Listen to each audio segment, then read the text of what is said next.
Aujourd'hui, l'Afrique francophone compte à peu près 500 millions d'habitants. En 2050, ça va être à peu près 1 milliard, donc ça va doubler. Et la force de cette croissance, c'est la jeunesse. 26% de la population africaine francophone se trouve dans la tranche d'âge 15-25 ans. Et les 2 tiers de la population a moins de 30 ans. Donc les défis pour les gouvernements africains sont énormes, sont de taille.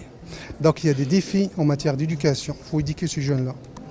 En matière d'emploi, il faut créer des emplois. En matière d'inclusion aussi, parce qu'il faut créer d'emplois de qualité. Donc il faut améliorer le niveau de vie des populations. Donc c'est là des défis énormes, moi je pense. Il y a encore des problèmes. Donc on a un premier rapport qui a été publié en 2018 et qui fait un peu un portrait des principaux enjeux. Et donc il y a encore en Afrique francophone, notamment l'Afrique subsaharienne, il y a encore de problèmes d'accès à l'éducation. Donc il faut inverser cette tendance. Le deuxième enjeu, bien sûr, il y a l'emploi, mais il y a aussi la question de la femme. Ce qu'on a constaté, c'est que la situation varie beaucoup d'un pays à l'autre, le nord et le sud. Bon, l'Afrique du Nord, les femmes participent très peu pour des raisons culturelles, religieuses. En Afrique subsaharienne, il y a beaucoup de femmes qui participent au marché du travail, mais malheureusement participent à travers des emplois qui sont très peu productifs.